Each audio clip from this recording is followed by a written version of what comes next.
All right. Welcome to the Critics Club. Tonight we're going to be doing the top 10 adaptations. What does that mean?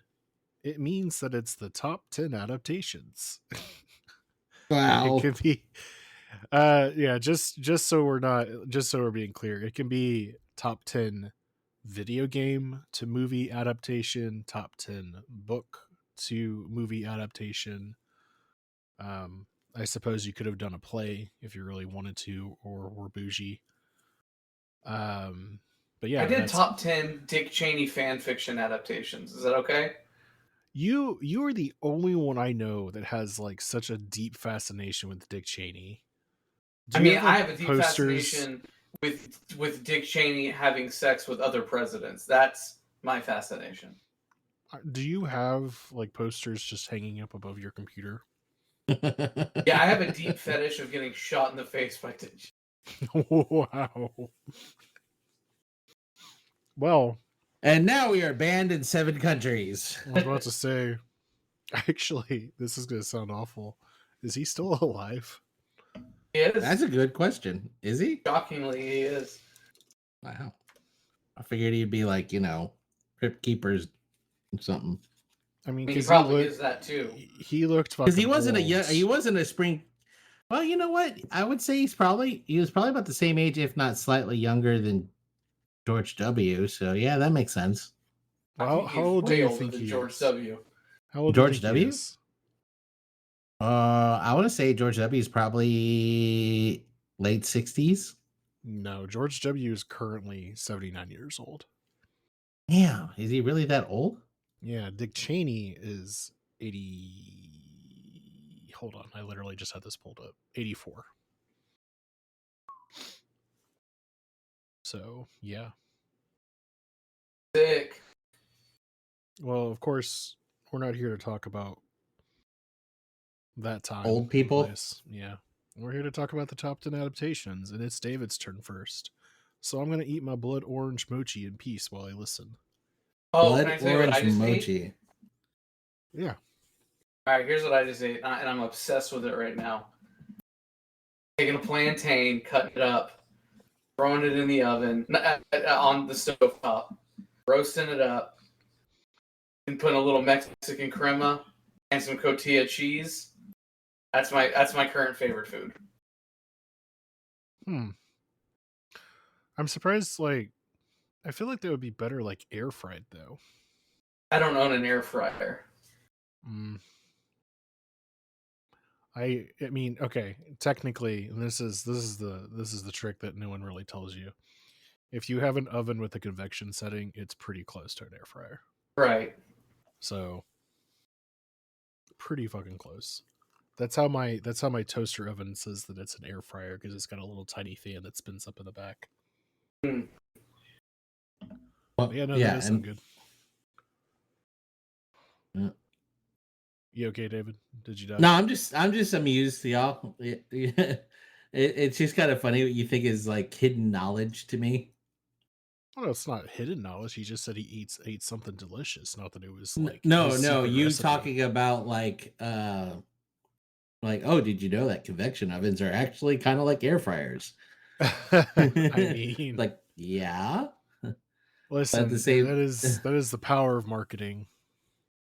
I mean, that's exact. All it is just an air broiler. If you really want to get down to it, but convection broiler is actually technically what an air fryer is. But what do I know? I mean, let's go apparently into apparently you know a lot about kitchen appliances. Well, considering I sold them at one point in time in my life, and also did work professionally in kitchens. Let's go with movies that I chose for conversion of one medium to another. That's a great way to put it. That's a good way to put it. That is a pretty good way to put it. Mm-hmm. This was me just trying to come up with spacing to figure out where I put my list. All right, let's go. Number 10. Back from the dead. Of many of the lists that I have, it's basically the greats. Pretty much, apparently only watch conversions, because I pretty much I feel like I've talked about every single one of these movies at least at one point between our many This is episodes. not gonna be like a let's discover movies list. Because It I can't think be. for the exception of my number 10, I've talked about all of these movies before. There might be one or two that I haven't said anything about, but I doubt it. So for me, number 10 is Ready Player One. It was released back in March 29th, 2018. The source material is actually a book, Ready Player One by Ernest Cline. Incredible Uh, book. Great book, awesome audiobook, great Yes. movie. Yes. Yeah, I've been obsessed with this whole thing for a few years now. I blame one of our friends for introducing it to me, and I can't stop any medium of it actually. I'm ready for Ready Player Two. I know it's been no. no look. I think y'all need to rehear it in Wesley Crusher's soothing voice. No, David. Not even Will Wheaton could save it because that's how I listened to that, and Will Wheaton could not save Ready Player I Two. liked the book though. I actually liked it. I hated it. I hated it. I also didn't really like Armada, his Ernest Cline's second book. Armada I didn't was like Armada either. Listen, just specifically, like, for whatever reason, Ernest Cline. Well, I mean, I know why he did it because he's a fucking pervert. But for whatever reason, he was just like, I have no basis. I have no basis for that statement other than what sued now. Other than what I have to say is that he was just like, I really like Artemis. I'm gonna write about fucking having sex with Artemis for like the first 5 fucking chapters of Ready Player Two. And then it was like him being like all sad and depressed for like most of it. Yeah, you know what? It was a little too emo for me, but I'm hoping. Like, well, here's the reason why I'm ready fan fiction. Yeah, no, and I agree. And here's the thing: the reason why I'm excited I'm hoping Ready Player Two does come out, and I hope that it because Ready Player One also does not fully faithfully follow the book. There's a lot, and Ernest Cline, wrote the story for this movie differently, and I think it evolved, and I think it was better, and I'm hoping the same thing will happen with Ready Player Two, where it's not just written by him. They use it as source material, and this is one of the few times where I'm okay with them taking a few liberties in doing things for the sake of movies. I'm always okay with that. I always am fine with that. There's some things that I don't mind them taking liberties with. Other things I'm a little bit more sketch about, especially when it comes to TV shows. There's certain things that I think should be some things need to be lore accurate. Other things I can see where you can take some liberty, like, okay, you know what, instead of this character being a specific race, let's go with a different race because it was never specifically stated such things, and whatever, that's fine. I don't mind that so much. It's when you sit there and you change the character entirely from what it was, that's when I start having issues. I feel like that's what the author himself did by changing. Oh yeah, by the way, spoilers for anyone who hasn't read Ready Player Two. I feel like that's what they did with shit. What's the guy's main fucking name? I forget. Are you talking about who? Oh, who's the guy who created this? The smart one. Oh, for some reason I wanted to say J.J. Abrams, and I know that's definitely wrong. But it's something like that. James Halliday. Yeah, that's it. Yeah. They made him into like this weird fucking. I don't know, man. I didn't like. In number two, in two, it's because he wasn't himself. So the whole idea behind it was like, okay, again, we're going into real spoiler territory here. Ready Player Two, Parzival goes they win the contest. They're multi-billionaires. They find this new technology that basically scans your brain, allows you to fully immerse yourself into the oasis with real-time feedback, meaning you can smell the smells of the world, you can touch everything, feel everything. There is no delay in feedback. It's basically direct information from your brain to the device. And so essentially it's kind of like transplanting yourself from one body to the virtual body. One of the things that they kind of went into, and because I've listened to the book multiple times and it took me a while to really understand some of the nuances of it.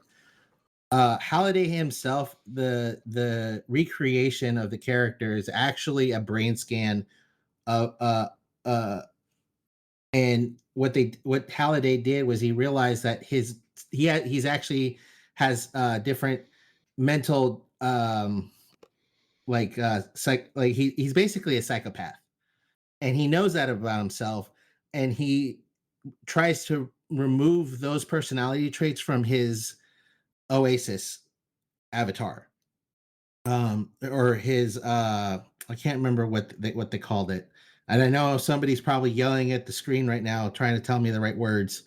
But essentially, what you see in Ready Player 2 isn't the actual Halliday. It was the Halliday before he started realizing he was a monster, before he realized before a lot of character development and growth, right before his death. So that's why he's so much different and even more like unhinged. Yeah, I don't know.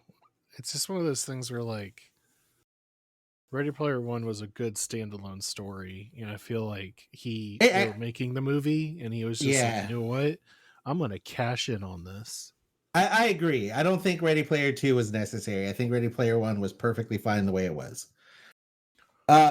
That being said, number 9, another great movie. This one is called Crazy Rich Asians. It was released in 2018. I love this movie. John Chu is the director, and it actually is also another book adaptation of the same name, Crazy Rich Asians, by Kevin Kwan. And yeah, phenomenal movie. My wife absolutely adores the movie. She got me hooked on it, and we've seen it multiple times. I love it. Great movie. I was not expecting that one. Really? Every time I say the show, every time I say the movie, you always are like, like, it's not like, forgive me for saying this, but it is not like, it does not fit your profile of movies that I know. Oh, I am so sorry that I'm a multi-layered human being. I'm like an onion, and you know how onions have layers. Oh, gee, back to is that on your list? Is that on your list somewhere? I don't think that's an adaptation. Let's go with number 8. Oh, well, no, my bad. Number 8, The Devil Wears Prada. Fuck. Hey. What the fuck is happening? What is happening right now? Wait, you're saying it's a terrible movie? No. God damn. All right, just keep going. Wow. Released back in 2006, summer 2006, The Devil Wears Prada is actually another adaptation of a book by Lauren Weisberger. Weisberger, sorry, or maybe it's Weisberger. I'm not quite sure. Apologies for saying your name wrong. But yeah, are you excited about the sequel? Yes. I am super excited to see Mel Streep. Yes. It's gonna be great. This is genuinely, Anne Hathaway. This is genuinely baffling. Are you gonna have Princess Diaries on here too? No spoilers. Okay, so here's a couple ones that I'm pretty sure we all share. Number 7 for me is Harry Potter and the Philosopher's Stone. J.K. Rowling, great first book, great first movie. I really felt like I was transported into the book. again, there was a couple liberties taken from the source material, but yeah. I mean, fuck, if you're not in Hogwarts in that movie, I don't know, you're dead inside. Number 6, The Godfather. One of my favorite movies of all time, released back in 1972. Yeah, it's another book. Once again, same title, The Godfather, written in 1969 by Mario Puzo. Number 5 is Lord of the Rings, The Fellowship of the Ring. Again, source material, same thing, same book, 1954, J.R.R. Tolkien. I thought you were about to say George Railroad Martin, and I was about to Jell- stop you. It's also 1953. No, 54. Well, Oh my, wait, yeah, no, you're right. I'm sorry. It's Fellowship and Towers both in 54. Return of the King in 55. I shifted it weird. Okay, my bad. I forgive you. I Thank forgive you. It's the same year my dad was born. Anyways, number 4, The Princess Bride, released back in 1987. Yeah, great, another great book. This was a book by William Goldman back in 1973. And also now wrote the here's script. Also wrote the script. good stuff. Great classic. If you haven't seen this movie, what the hell's wrong with you? Watch it. Watch it now. You don't. I'm watching you. Watch it now. Number 3, Jurassic Park. One of my favorite movies of all time. Released back in 1993. And I remember feeling those stomps. Just, it's amazing stuff. Michael Crichton was the author of this book back in 1990. I believe I can't remember the exact timeline. I can't remember if I read the book first or watched the movie first. But I did watch and read both of them well past I believe the actual movie release in theaters. So I can't tell you which one came first, but I know that both are phenomenal. Yeah, just both completely different mediums, even though they're very, very similar. I encourage anyone who hasn't read the book, go ahead and read it. This one is another callback from another list, but this is one of my favorite movies as well. And it's technically not from a book. Number 2 is Edge of Tomorrow, released back in summer of 2014. This is actually based in a Japanese light novel by Hiroshi Sakurazaka. And the title of this light novel is All You Need Is Kill, back in 2004. Huh. So if you haven't checked it out, it's a great light novel, a good read. And my number 1 movie, can anyone guess? Die Hard. No. Although I would have done. I thought about it. Jim, any guesses? I'm looking at my list, and I don't think you're gonna have maybe The Shining. No. Well, I'm surprised you. Can you give us the genre? Yeah, of course. The genre, action. Possibly a spy thriller. Oh yeah, James. James Bond movie. Yeah, but which one? Which one? I'm gonna go with Doctor No. I'm gonna go with about Casino you, Royale. And Jim is correct. Casino Royale, released back in 2006, directed by Martin Campbell. Ian Fleming wrote the original novel back in 1953 titled Casino Royale. Wonderful book, even better movie. Daniel Craig, you will be missed. Well, I mean, he's not dead. Oh. No, I mean, as in James Bond, you fucking. Oh. I'm not really. The people that are rattling around for Bond aren't really doing it for me. I thought they picked one. No, they haven't picked one yet. Oh. They picked the director. Denis Villeneuve is going to be doing it after he does Dune Messiah. But yeah, no, that's not out yet. Or rather, the casting isn't out. Well, It's been they're a looking. it's been a weird.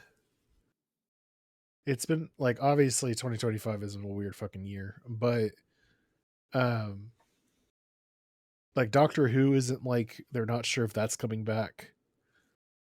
Uh James Bond, we're not sure. We haven't been known about that since No Time to Die.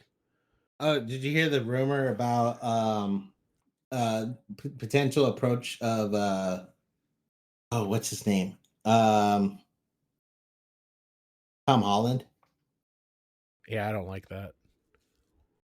Uh, I don't like Tom Holland for it, and I don't like Aaron Taylor Johnson. I don't yeah, like that them was either. I don't know who the second one is, but I can't Kick fucking. Ass. Oh yeah, no, I yeah, can't no. fucking stand Tom Holland. I like Tom Holland as Spider Man, but anything else I don't like him in. It's just I don't know. Bless that kid. I think they need to find somebody unknown. I think that would really help.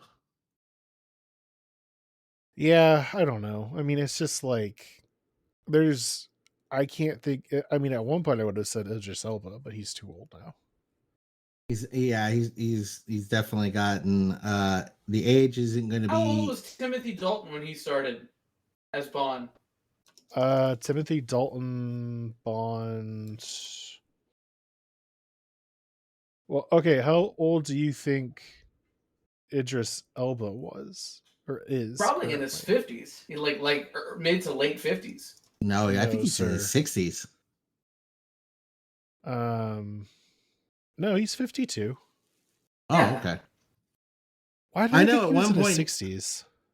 I think at one point, well, I think I'm thinking of Denzel. Idris was at one point definitely keyed in for that. But I think because of the longevity of Daniel Craig, it never ended up. It was just never going to happen.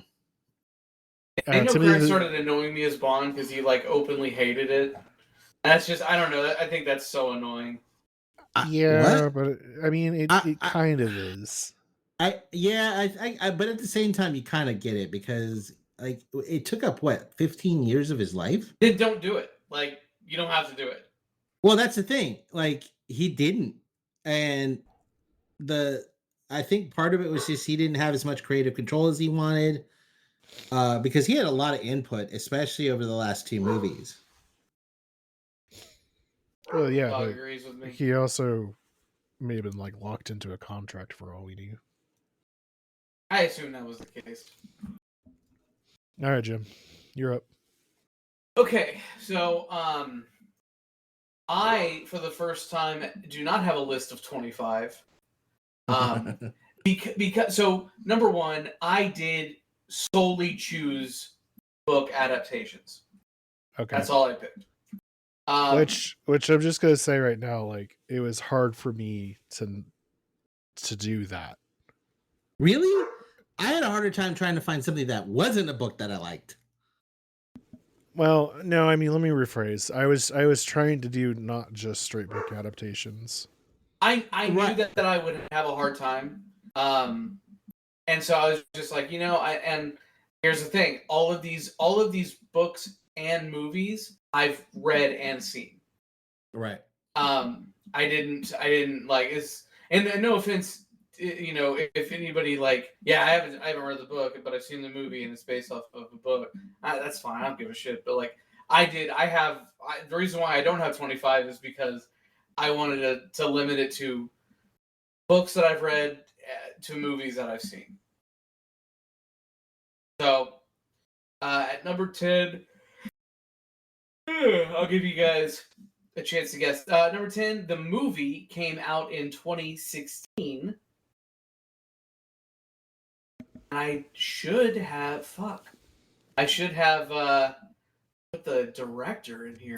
Anyways, I probably won't have you guys guess like I usually do. All right, so number 10 from 2016, Hidden Figures. Okay. All right, the book was written by Margot Lee Shetterly. It is partially faithful to the film. obviously the film compresses events and timelines. Characters are more stylized, and it focused on the drama more than it did like the historical sequence of events. But it's excellent. The movie's excellent. I remember I saw it at Alamo. Like Alyssa and I both took the day off of work so we could just watch it. And we went and saw it. We were like the only two in the theater. It was nice. That is my number 10. Number 9, movie came out in 1999. Book came out in 1996. And the book is by Chuck Palahniuk. Fight Club. Fight Club, yep. Mostly faithful in plot and tone, but the film's ending is completely different. And slightly has the film is got like a slightly more optimistic into it when the book does not.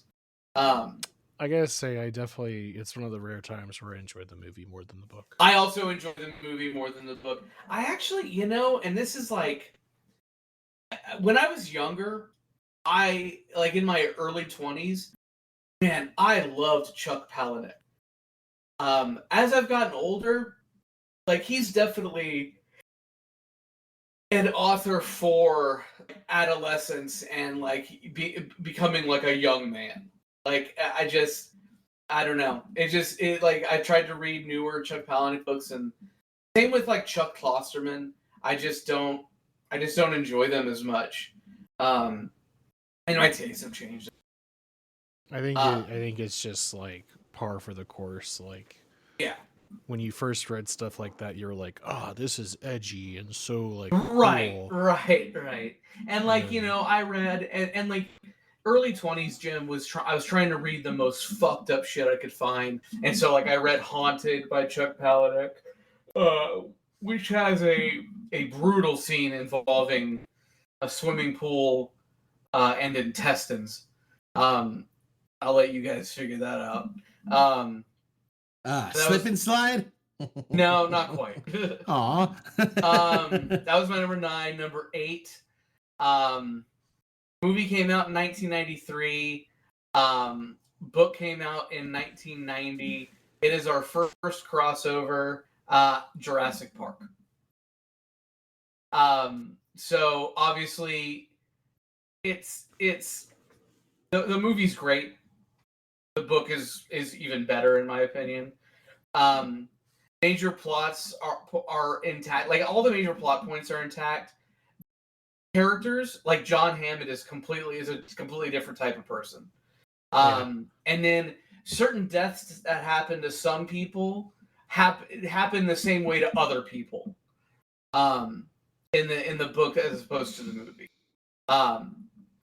But both are worth enjoying. I definitely recommend it.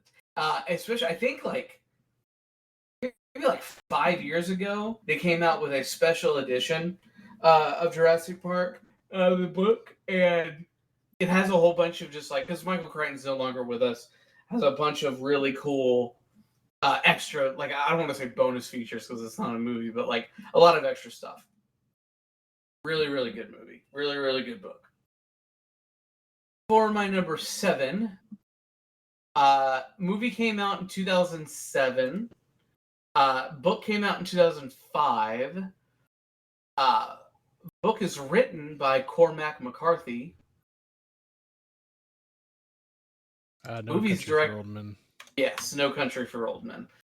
Not only is No Country for Old Men one of my favorite movies of all time, this, if you want, like, you're the type of person that wants to read a book or watch a movie that's extremely, it's almost like shot for shot. The scenes, the dialogue, it's almost like they just used it as the script for this movie. So if anybody ever tells you like, oh, I don't like No Country for Old Men because it's not like the book, they're just being pretentious because it's identical. Like identical. That was number 7. Number 6, another crossover. Movie came out in 1987. Book came out in 1973, and is written by William Goldman, and that is The Princess Bride. And this was the first, like, whenever I started making this list, this was the first one I put on there, only because, like, growing up, I was a reader. Like, I'd go to the library and pick out books, and I would read them, but they'd be like short little kid chapter books. When I was in 5th grade, my aunt got me 2 books for Christmas. She got me The Hobbit, and she got me Princess Bride because I loved the movie so much. And this is one of those where it's like I love both of them very, very much. They're very faithful to each other. Like y'all said earlier, Goldman wrote the screenplay, trimmed some of the fat, from the book to the movie, and some of the side stories, which are definitely worth reading. But yeah, David was spot on. It's both of them are excellent, and the fact that it's just the way that it's presented in the film. With Fred Savage being read to by his grandpa, it's so good, just so good. Andre the Giant was absolutely brilliant. That dude was a superstar. It was number 6. Number 5. Movie came out in 2000. Book came out in 1991. Book is written by Bret Easton Ellis. Oh. That's a good. That sounds. When really did the movie familiar. come out? Movie came out in 2000. Yeah, I'm blanking. So it's American Psycho.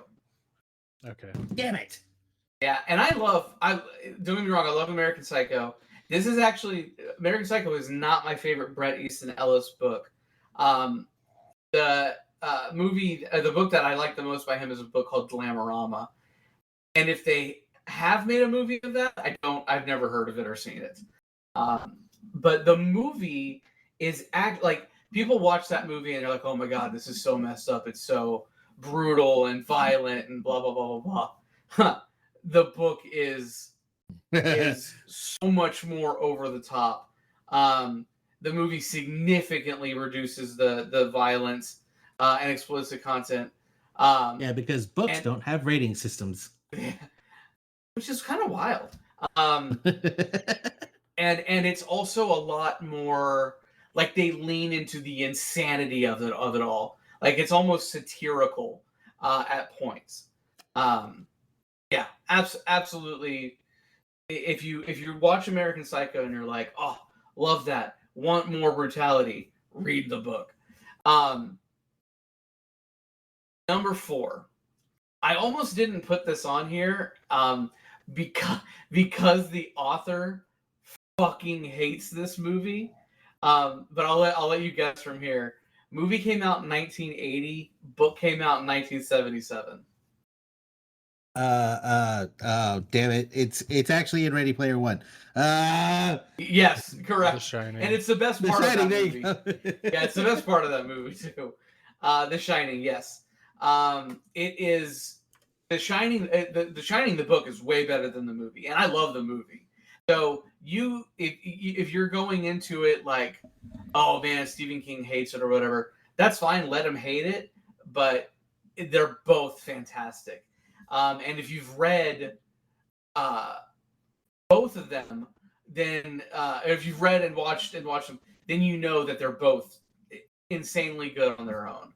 I mean, they keep the basic premise in the movie, but characters change, themes change. The ending is significantly different. And yeah, Stephen King fucking hates it. And I'm not the world's biggest Stanley Kubrick fan, but this, in my opinion, is his best movie. That's number 3. Or no, that's number 4. Number 3, a movie that I have talked about ad nauseum. It is in my, like, the next 3, including The Shining, number 4, 3, 2, and 1, all of which have 5-star ratings from me on Letterboxd, movie wise. So The Shining. Number 3, The book was written in 1999 by author Koshan Takami, and the movie came out the next year, 2000. You'll know what it is the second I say it, but I hear you, cheating. Is this the one that we just did a podcast on? No, it is not the audition, but it's the one we almost did the podcast on, and it was Battle Royale. Oh, okay. So it's almost identical. It can obviously with the book they go into the backstories of the character and the kids a little bit more. It's way more social commentary forward than the movie is, and definitely explores like the psychological exploration of like what the hell is happening. And yeah, it's the reason why it's obviously people are like, oh wait, they see Battle Royale after seeing Hunger Games. Oh my god, they're like, did they rip them off? Yes, and even if you, and especially if you read the book, it's even more of a ripoff, which is why I don't have the Hunger Games on this list at all.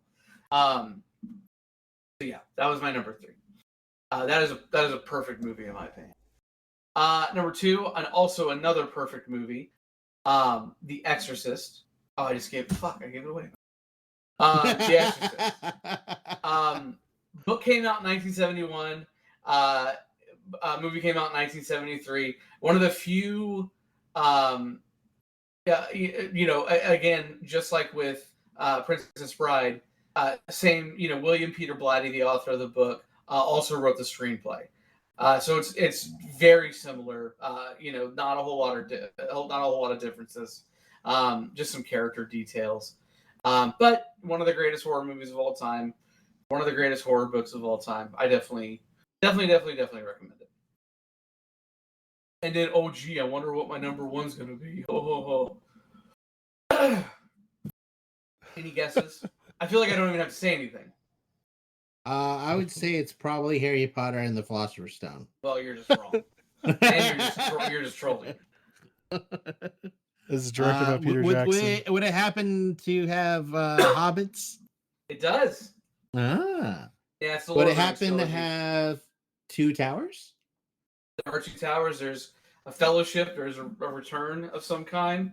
And yeah, it's the Lord of the Rings trilogy. J.R.R. Tolkien. I don't need to say what the differences are. Everybody knows what the differences are. It's faithful in spirit, condenses and changes a lot of plot. No Tom Bombadil. Faramir is a completely different character. A bunch of action scenes added. Tolkien family famously hates it. But I'm sorry. I want to do a deep dive. I want to do a deep dive of Lord of the Rings. Is there enough time for that? I feel like, yeah. I mean, we could honestly do it an episode per movie if we really wanted to, but I feel like this is a bold statement. Yeah, not only that, but like how, like, there's like only so much room you can do. Like, I feel like we could do maybe like a 3-hour podcast for one movie. Yeah. No. I mean, we could. I'm not saying we should. Not fair. I will fall asleep during our own podcast, sir.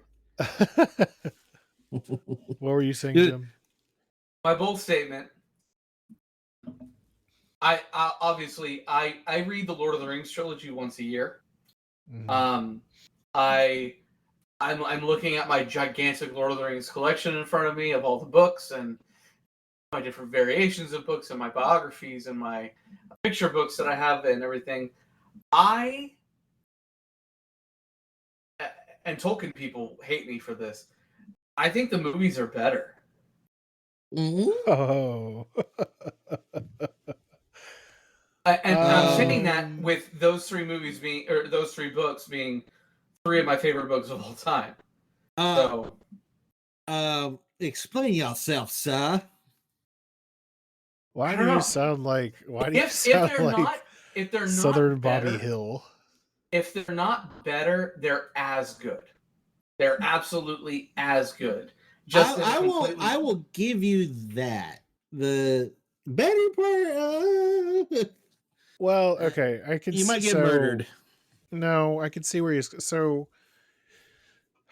Lord of the Rings is very good, the books, but as far as like if you're approaching it from like modern sensibilities, it is harder to read.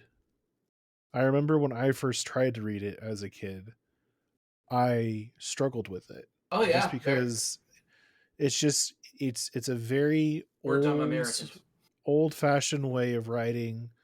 Um the guy is obviously like a master linguist. He knows like what he's like like it's and it's very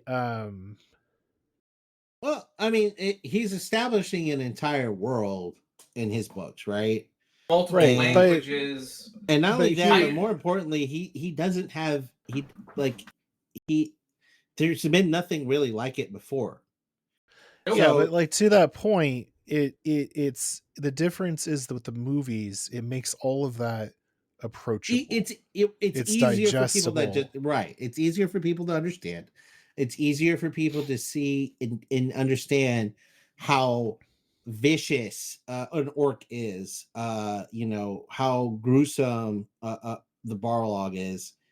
You know what I can't remember the name all of a sudden. My brain's out, but the walking trees.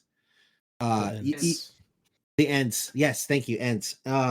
You know, so it's harder for people to really grasp the full scope of these characters and beings until you actually see the movies. And so I can understand it from that point of view, but at the same time, you know, Tolkien's works, they were never meant for a young audience.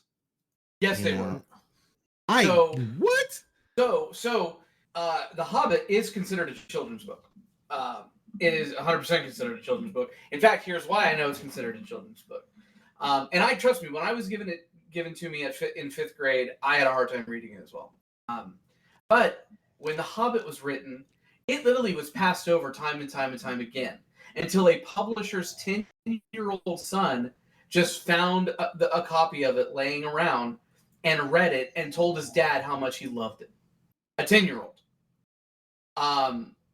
So it 100% is meant to be a children's book.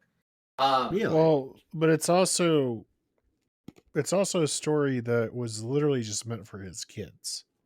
Yeah. Like he and the and I got an excerpt of this. Like I think Christopher Tolkien was talking about it, like how the Hobbit came to be, and he was just like, "But Dad, you said last time that Thorin's, jacket was like blue and blah blah blah had like a silver tassel." And Tolkien literally just like looked at him and said, "Damn the boy," and then walked over to his desk to start like taking notes, and the notes became The Hobbit. Like that's literally how it started. And it's like I'm holding in my hand right now. It's a book, came out a couple of years ago. It's called "The Nature of Middle Earth," and it literally goes over how time works in Middle Earth, how vegetation exists, and in what parts of the world are these animals found, so on and so forth. Talk about the Silmarillion being like a biblical type text. This is like a geography book for Middle Earth. So trust me. But like, but I feel the world is vast. But what I feel is that, and not to belittle anything that he did, obviously, because like I'm a huge fan. I think he did what any good storyteller does, is that he built the foundation and then someone took the baton at some point. Yep. So let me expand. Yeah, because I mean, obviously, that all of the books, because the books that came out while he was alive, Hobbit, Lord of the Rings trilogy, end of list. Mm-hmm.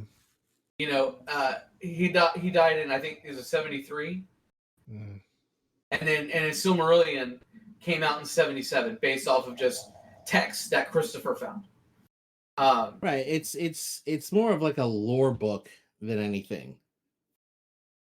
Yeah, like a history. I Well, mean, it's literally a history. yeah. I mean, literally, the Quintus Silmarillion, the first part of it, is literally based on the Bible. Right. It's How like it reads yeah, it's like age what the first age of Middle Earth is like before the first stage. yeah. It's literally the creation of Earth. Oh, okay. Yeah, how the gods came to be. It's a hard book to read, but and some people disparage people from listening to audiobooks. Get over yourself. Over the last few years, Andy Serkis has read all 3 Lord of the Rings books and the Hobbit and the Silmarillion, and are great. They're great to listen to. So if you ever wanted to dive into the Silmarillion, but like we're rightfully intimidated, that's how you do it. Listen to Andy Serkis read it to you. Well, and there's also like I think BBC like radio plays too. My sister has the vinyl, the original pressing of the vinyl for it. Yeah, That's cool. Found it at a flea market. yeah. So I mean, it's one of those things where like to me the films were much more approachable than the books. I still really dig the books, and Oh, of course. but I am perfectly fine. Like I don't need a new like what Warner Brothers is trying to do with Harry Potter, where they're trying to like do a TV series that's like quote unquote faithfully adapting those books, because like you could, but like not to shit on the TV series that's coming out, but everything that's come out about it so far is just like the Temu version of Harry Potter. I'll shit on it. Like I'm sorry. And let's be honest, Harry Potter is just the Temu version of Star Wars. Oh no, that is Accurate? it's Star Wars Harry with shitty lightsabers. Just no deal no with no it. no no no no no. Harry Potter could be technically Star copied part and Wars. parcel from like Tales of Earthsea is one that I would say. Le Guin. Let's see. Hold on. I need Wand, to read those lightsaber, books. orphans. Let's see. A female character companion that's basically only treated as a sister by the main character, while she struggles to deal with her Geoff. love and affection for the scruffy comic relief. Yeah, okay. You're right. No similarities. I forget her full name. Le Guin, who wrote Keen. Whoa, run that by me. Run Tales by. of Earthsea. Oh yeah, okay. I'm with you. I forget her full name. Ursula K. Le Guin. Le Guin or Le Guin, yeah, okay. He wrote.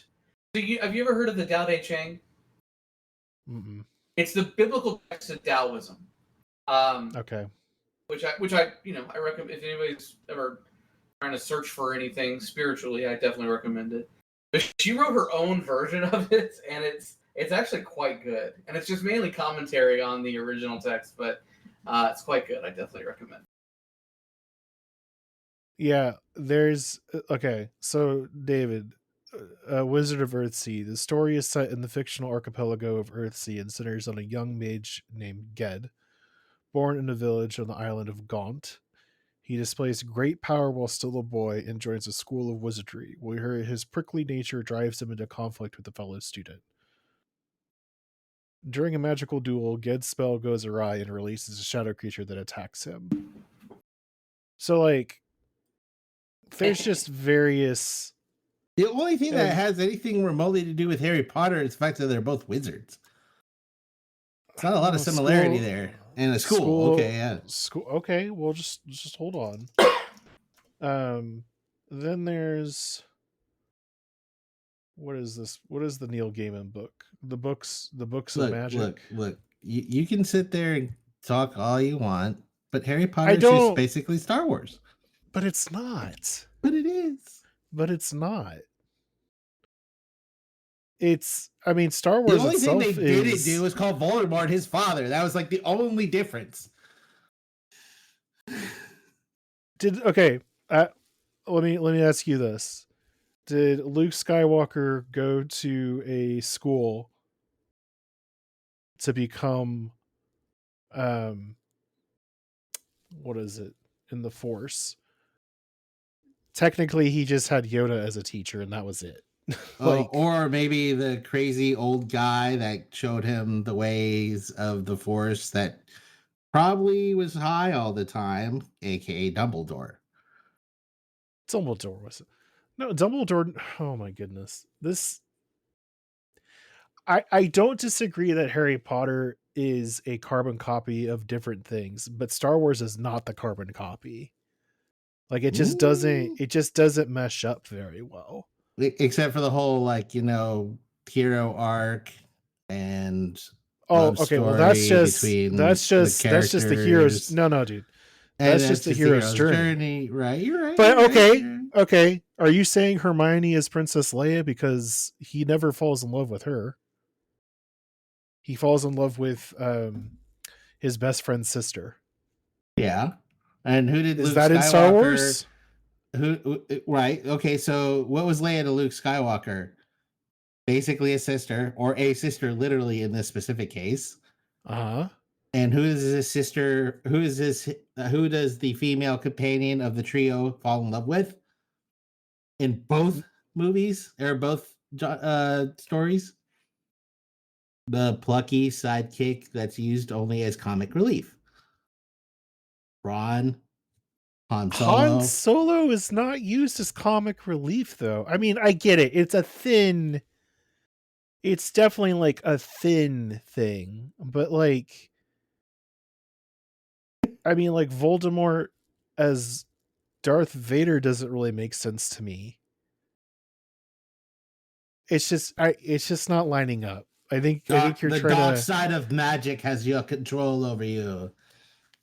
No, I mean, like it's definitely like just a story, like at its core, classically Oh, I know. good versus evil. You know, the hero's journey, blah blah blah blah blah blah blah.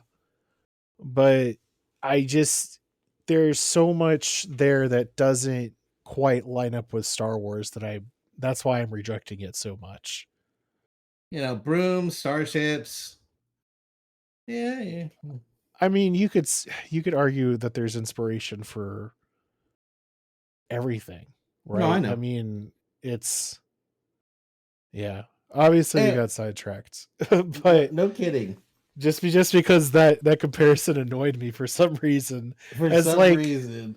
as a huge fan of like Harry Potter before all of the controversy, um, Star Wars, Lord of the Rings, like it's really difficult for me to like rationalize how they're similar to each other. I see a little bit, but definitely not the one to say that Harry Potter is a carbon copy of Star Wars. I don't know. Hagrid could be Yeah, who's Hagrid? Ben Obi-Wan Kenobi. Yoda could be I would say Dumbledore. Obi Wan Kenobi would be like Dumbledore isn't like I would say Dumbledore is if we're talking book Dumbledore, right? I would say he's peculiar, but he's definitely like not Yoda peculiar. I don't know. I don't know. Powerful beyond measure in their youth. Dumbledore, Yoda. Full of regret Powerful. of past decisions. Dumbledore, Yoda. Uh no, I'm still just not seeing it. I'm sorry. Okay. It's just not there. You know, Harry Potter name Yes, as oh my God, you're getting yeah, obsessed with I have to Google it. I have a I have a special mention book movie. book movie. Well, I wanted to put it on the list, but it is a book based on a movie. A book Okay. based on a movie. So it's Once Upon a Time in Hollywood, the Boo. novel. Because he wrote the Hey, novel. those aren't allowed. Huh? Remember, I asked that question already. Oh no! I did not remember that. No, it's okay. But they're two completely different things, but they're both very good. See, this guy is saying that Hagrid is Chewbacca, and that just doesn't make fucking sense to me. This argument is dumb, and I do not like it. Voldemort is Emperor Palpatine. Okay, so then who's Darth Vader? Darth Vader is God. Snape, apparently. Okay, This now that our is entire dumb. audience has committed suicide, let's continue. No, this is dumb. I don't like it. Okay, say your 10 movies. Go. All right, so my number 10 is a part 1 of part 2. What? I'm gonna, yeah, there's 2 parts to the movie. Oh, Chapter 1 okay. and chapter 2, I guess you would say. Does anyone want to take a guess what that is based on what I just said? Kill Bill. Good, but not an adaptation as far as I'm aware. Yeah, no, it's not. I know. Quentin only has. Well, he has. I mean, I guess you could say everything is an adaptation from something from Quentin, but technically, Jackie Brown is the only one like based on a book. Yeah, it's it part 1. Oh, No. I yeah, think because that second isn't part that a of TV the movie series? fucking sucked. Yeah, so you're thinking of the Tim Curry one. The one that I'm talking about is the most recent one with one of the Skarsgård kids. I don't know which Skarsgård it is. I think it might be Bill Skarsgård. I don't remember. It is. It's the one with the weird eye. It's just it, they progressively do weirder and weirder things. I don't quite. I think Alexander Skarsgård is he did Murderbot, and if you haven't seen or if you haven't read the Murderbot books, I really encourage that. I've never even heard of those. Oh, it's fucking great. Okay. So actually, that is a College Station author, by the way. Interesting. Martha Wells. So they did an Apple TV series for it called Murderbot. Same thing.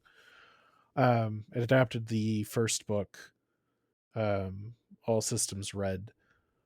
I know we were limited to like movies on this. I would at some point like to kind of revisit this with television shows. Oh yeah, let's go. Because I think that could be really interesting. But yeah, it part 1, really, really good, and it made the second one all the more like what the fuck happened because it was set up like the casting was good. Yeah. And then it just went in a weird like I think it just got too full of itself, I think at some point. But yeah, it's just it part 1 was really good. Number 9 and number 8 are both video game adaptations. So number 9, Doom. no, hell no. Actually, I would like you. It's okay. I'll just say it's not Mortal Kombat. Okay. Well, you're not crazy. it's not the animated Mario Brothers movie because Oh man, it's the live action Mario Brothers. Yeah, it's movie. obviously the live action one. no, I love that obviously movie. no. It's definitely not that. I would say it's within the last 10 years.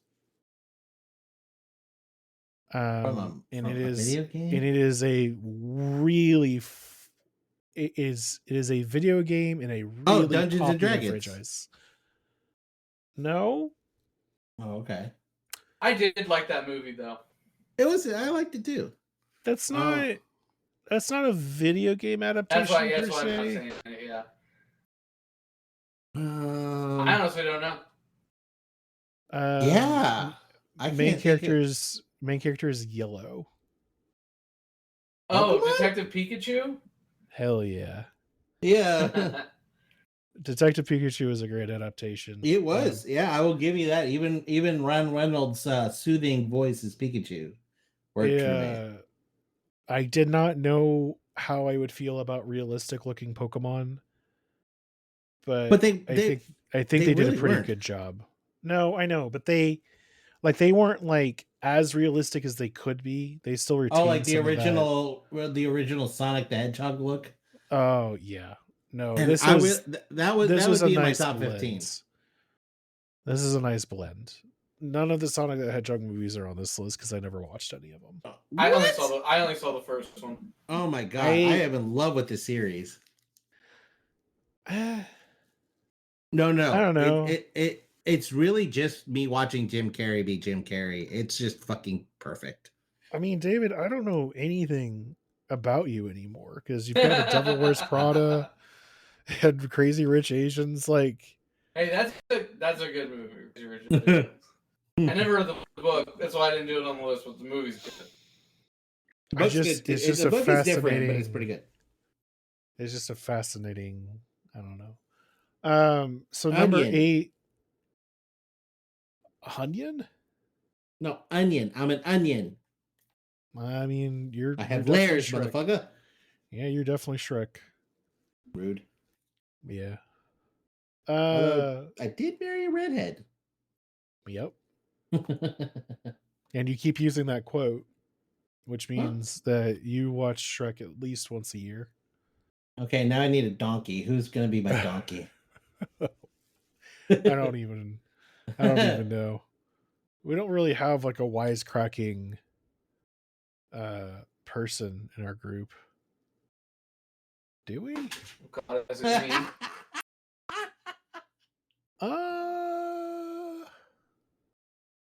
Jim, no offense. I don't get Eddie Murphy vibes from you.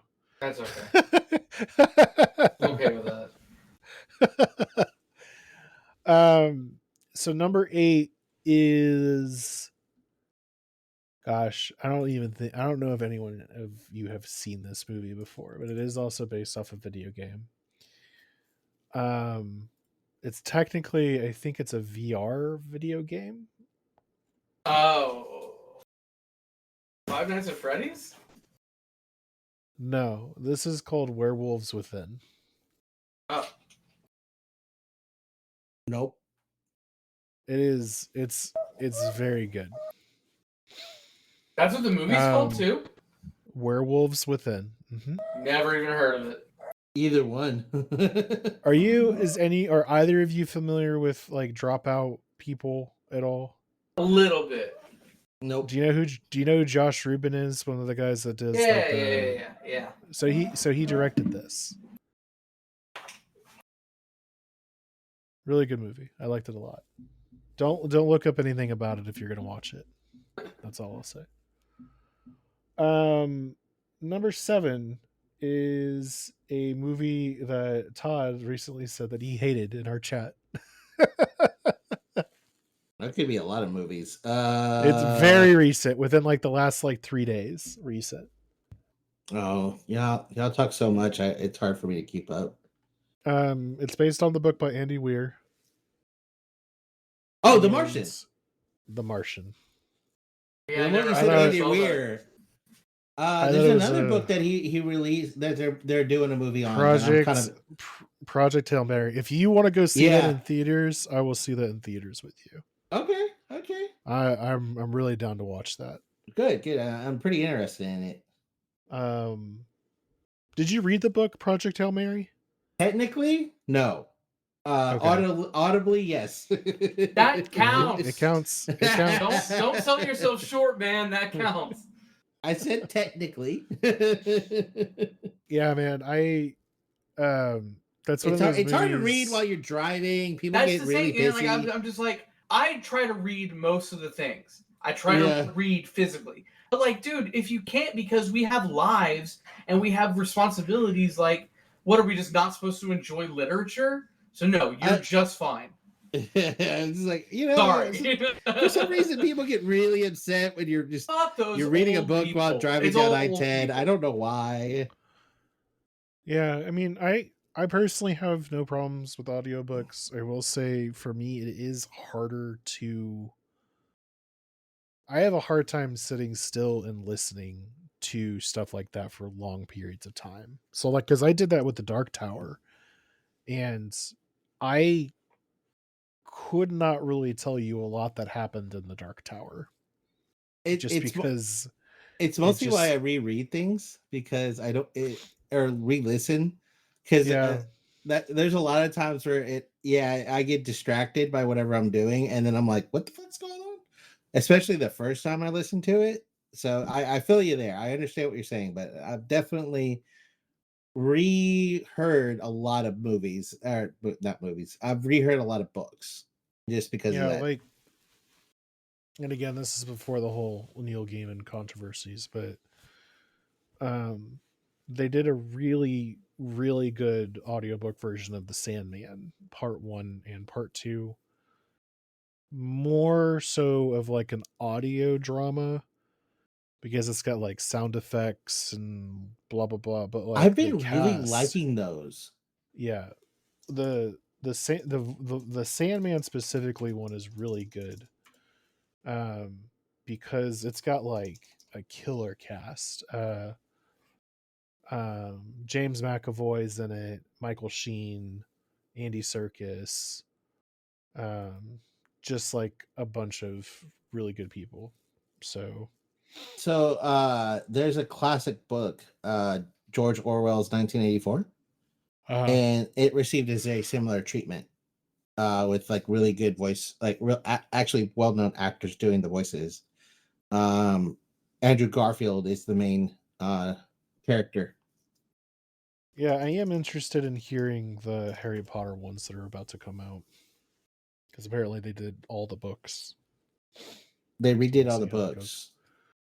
books. Yeah, so like yeah, you had like Stephen Fry and Jim Dale, like they did the original Yeah, audiobooks. I remember. They I mean, yeah, it's now they've that's done kind of like how I the read most of the books. well Yeah, now they've done like audio drama versions of them. interesting. Okay. And actually the girl who plays Hermione is the same one that's playing her in the show. Oh, okay. So yeah. Um okay, so number 6 is directed by Andrew Adamson, and it is not Shrek.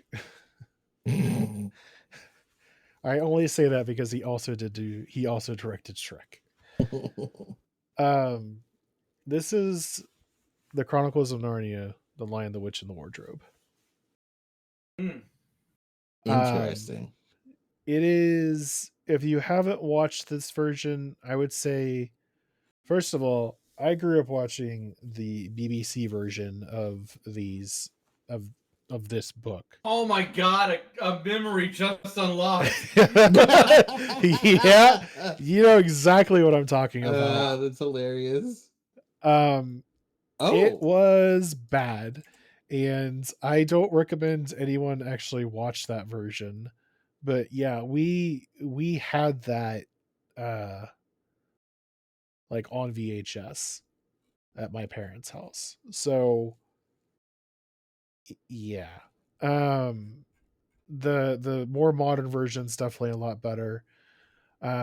It is interesting. Greta Gerwig is doing a Netflix like adaptation. Like that's the next thing she's working on. I'm Um, interested in that. I don't know if she's doing uh I think it's just Narnia. Like it is I don't know if it's like The Silver Chair, if it's The Lion, the Witch, and the Wardrobe. Um wow, son of a bitch. They got Daniel Craig in it. Nice. What was that? What was the movie Daniel Craig was in that's like an offshoot of Golden Compass? Yeah, Golden Oh, Compass. I forgot about that movie. Yeah, rightfully so, because that shit sucks. I will say the show is very good if you haven't watched the show. I didn't even know there was a show. Yeah, HBO actually did a version of the show that actually went through all, like, they had it's just called His Dark Materials, and I think I've got it physically if you want to borrow it.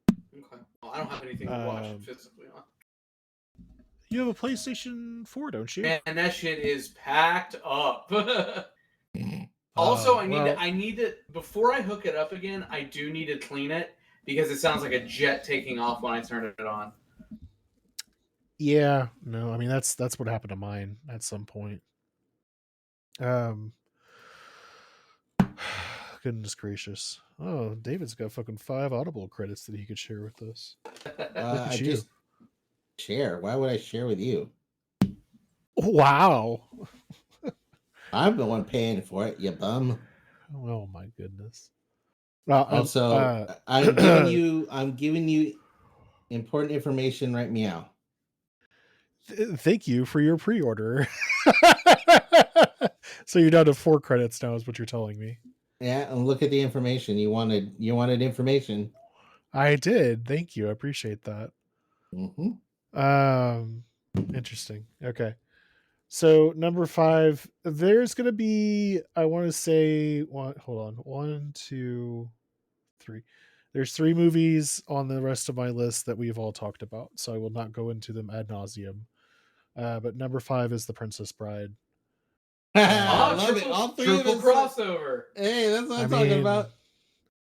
Well, and then number 4, No Country for Old Men. Hell yeah. All right. I did contemplate putting True Grit on here, but I will say of Yeah, the Coen brothers movies, I still think like No Country has a special place. Have you read No Country for Old Men? No, Julia did. It is the least depressing Cormac McCarthy book I've read. Yeah, she said the same thing. Yeah. Don't read The Road, by the way. She went through like this like just like all over the place with like Libby, where she was listening to like all sorts of different things. Ooh, But has she read Blood Meridian? That sounds really familiar. That's a Cormac McCarthy book, and it is fucked up. Yeah, like you couldn't make that movie. She had a Goodreads up at one point, and I don't know if she's I'm friends with her on it. Yeah, I mean, she would have populated it on there if she had. I'm still halfway through the Stormlight Archive, book number 3. It's such a tough read in some parts. I don't have a tough time reading it. It's just I have it on my phone, and then I have it on my Kindle, and I just like I get distracted rotate. with it. Yeah, I get distracted with other things. Yeah. Number 3 is I'm gonna butcher this as soon as I say it. Roll Doll movie. Okay. Jim, you should know which one this is. So if it's Roald Dahl, is it Charlie and the Chocolate Factory? No. James the Giant Peach? No. Damn. Fantastic Mr. Fox. It is Fantastic Mr. Fox. Fuck me. Completely forgot that one. You forgot about that one. Yeah, it would have been on my list. Sorry, Hidden Figures. It would have been on my list. Jim's like, damn, I could have had 15. Number 2 is a Swedish. I already know. Swedish book. A Swedish book. Maybe it has a dragon. Yes. And a tattoo. And a tattoo and a girl. And a girl. Yeah. And possibly Daniel Craig. that original trilogy, the Millennium Trilogy, I think is what it's called. Really solid. I didn't quite get into, because like they had people like posthumously like decide to write as him or not as him, but like to continue the story. Mm, And I don't know. I mean, it's not that they're bad books by any stretch. It's just like I would have been like interested to see him continue that if he had lived, type thing. yeah. So I at some point you kind of want to be like, okay, let it lie. It and it's different than like Brandon Sanderson finishing Robert Jordan like Wheel of Time. Like right. Wheel of Time needed to be finished. Well, it's the I freaking 14th book. yeah. And that's the other thing is I feel like it's going to be the same thing that happens with Game of Thrones. Is like someone is eventually going to finish this manuscript that George R. R. Martin has. It's gonna be freaking Brandon Sanderson. Do you know? Do you know what's really funny about that? There is a clip from, of all things, Logan Lucky. That's a great movie. It is. But there's a part where like they're like trying to negotiate, like between the prisoners or something, and they're like, we want the winds of winter and spring. I can't remember what the other one's supposed to be. And they're like, well, we actually can't do that. And he was like, they were supposed to deliver that manuscript 2 years ago. That was in 2017. Yeah. 10 years. So, oh my God.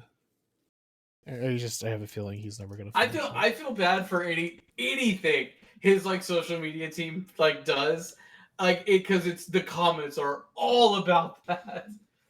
Yeah. It's just like Patrick Rothfuss and his third in the Name of the Wind books. It's just never gonna happen. Yeah.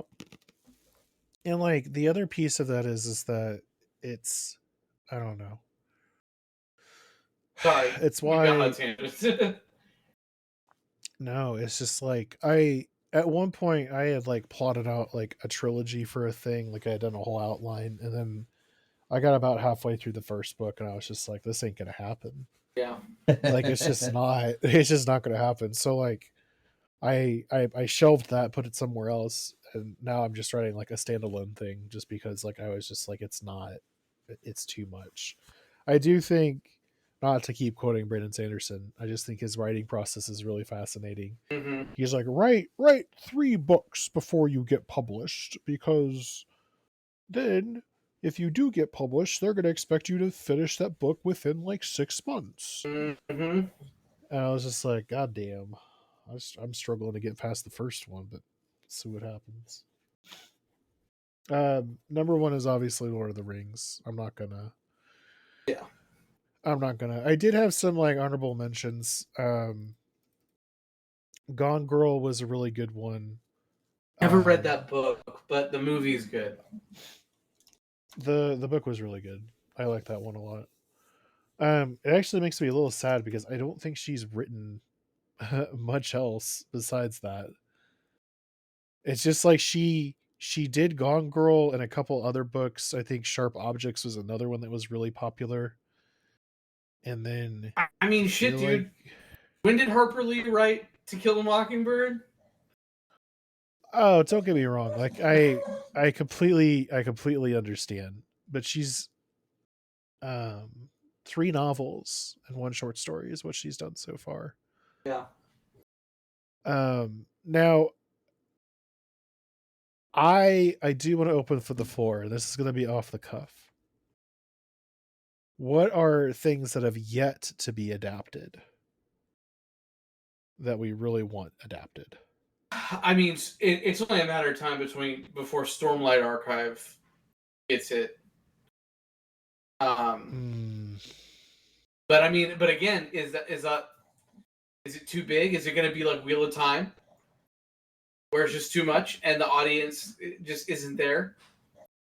Yeah, I mean, like they did the series for Wheel of Time, but it got canceled. I know. That's what I'm saying.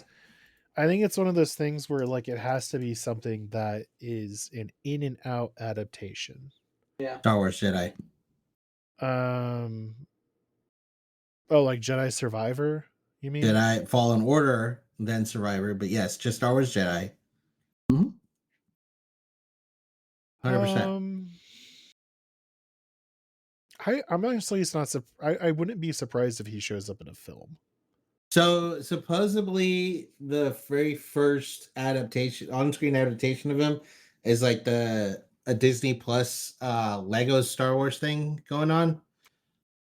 So it's still a voicing of the character, but Cameron Wiseman, Monahan, thank you, Monahan. Like he's a great actor, and if you don't know what he's done, like just Shameless, Shameless, uh, Gotham Joker. as the Joker. Yeah, just you okay? Sorry, man. Oh, okay. Just make sure you're just casually dying. No worries. But yeah, no, like I want to see him do the thing. Like I need that. I for one, I need fucking part 3 to hurry up and come out. Like I'm getting twitchy over here. Like hurry up, Respawn. Let's do it. You know what's interesting to me is that the guy who worked on Battlestar Galactica is doing the God of War show. Mm-hmm. Didn't even know they were doing a show. Yeah. Yeah, and that I'm just really There's a lot of like, ambivalent towards. I mean, part of it is like between the success of The Witcher season 1, Fallout being so successful, uh, there's a lot of adaptations right now on the TV medium, the series medium that is getting a lot of attention. Like Warhammer is getting adopted, supposedly. Same thing with a couple other long time tabletop slash video game uh, mediums that are switching over to the TV. So I'm not surprised. Well, and like not to delve into like video games specifically, but at one point or another, and you could say like they're stuck in development hell, but Yeah. there was supposed to be a BioShock film. There Yep. was supposed to be a BioShock TV series. Well, it was a film There's originally, but then they were like, "Oh wait, it's going to be too big. Let's go to TV series." It was supposed to be like there's like yeah, a there's 9 supposed to be episode arc or a some shit. Yeah. supposed to be a Ghost of Tsushima movie. Yeah. Yes. Movie. And then Mm-hmm. I want to say that was who is supposed to be doing that? It's supposed to be someone really good. I can't remember. Director? Oh, well, I don't know about like really good, but the director of John Wick. Have you ever seen John Wick? I think John Wick is a great stunt movie and it is a great action movie. If we're talking about like cinematic masterpiece, no, John Wick is hey, not. hey, they did what they could with like what $10 million budget or whatever it was. Yeah, but that doesn't mean that he's like a great director. You know what I mean? How dare you? Also, I I don't. 100% agree. It's just um with the Legend of Zelda. That's they've cast Link and Zelda respectively. Uh, I don't know, man. It's just like Didn't give a shit. yeah. I don't know. I mean, oh, they're supposed to be doing Claire Obscura too. That Ah, doesn't surprise me. so, yeah, I don't believe it. I feel like I it's said Obscura. I'm sorry. I just keep calling it fucking Expedition 33 because it's easier. yes. How, um, yeah. A don't little do bit the of culture. fringe. We're not gonna do the French culture thing. And it's not even a French culture. It's an American word. It's an English word that was adopted from a French word. I mean, you mean Expedition? No. Hold on. I have to look at it. Where it's Claire Obscure is actually not French. It's it's an English word adopted from a French word. I mean, that sounds like the French. I'll my last one. I'll say the Great Tales trilogy, the Great Tales of Middle Earth. I'm not. So like, I thought you were talking about Tails as in like Sonic I and know Tails. I know where he's going with no, that. Baron and Luthien, I know where Children you are of now. Huron, and Fall of Gondolin. Like, Baron and Luthien is it'd be kind of hard just because they're like brother and sister, but they kind of love each other, you know. But like, Hey, they did it in Game of Thrones. I know. Children of Huron is one of the most criminally underrated books of all time. It's so good, and it's like it doesn't end good like all the the Lord of the Rings does. Like, yeah, that trilogy would be killer, and I kind of thought that's what they might do with like Rings of Power, is like just make it like each season like a tale of Middle Earth, I had so much hope for that show. I want and it to then be better. I stopped defend it, watching it, but it's like I can't defend it anymore. But I'm not gonna hate on it for the stupid ass reason that like these racist motherfuckers hate on it. But just like I just wanted it to be better. It lost me in season 2, episode 1, when Sauron turned into like venom goo. Yeah.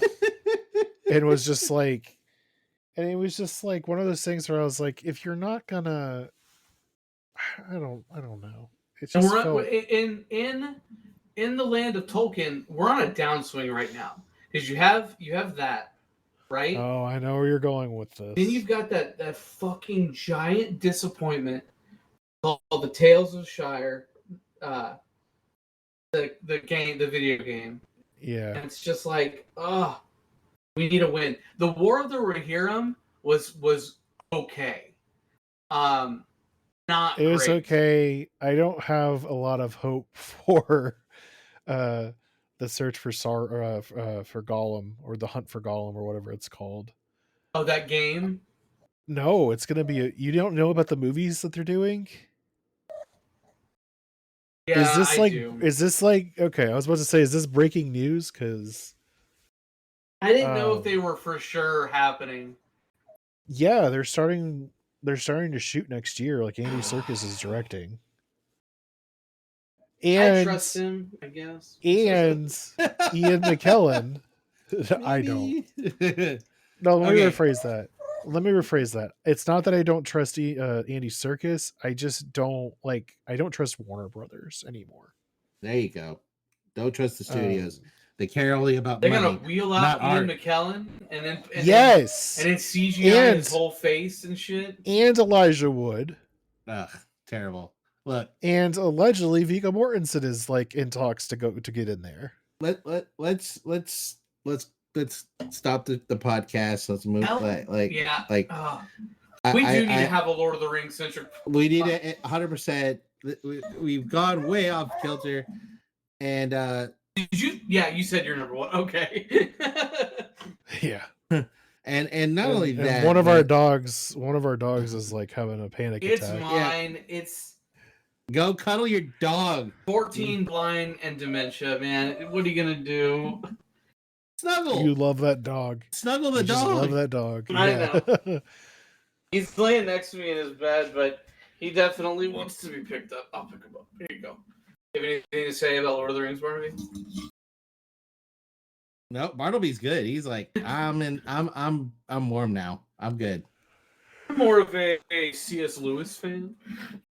Oh my lord! All right, well, thank you all so much for tuning in. I'm yawning as I'm saying it because I'm tired. It's been a long week. Agreed. Dude, it's only Wednesday. Shut up. Oh, fuck me. Why'd you? I just realized that he's right. It's only Wednesday. It's supposed to be Friday. The fuck is wrong with you, Jim? Shit. Well, it's the end of Wednesday. If that And is no, anything, no. It doesn't make me feel any Yeah, better you're not because when I look helping. You're just at making it when I look at worse. my schedule for tomorrow, it's just like Oh, here's a how meeting. many meetings can we pack in Yeah. before Geoff leaves for Mexico? And you're just like, this is pointless. This could be an email. This is a waste of my time. Okay, Friday anyways. is yeah. Yeah. Anyways, thank you all so much for tuning in. You all have a great night. Take care. peace.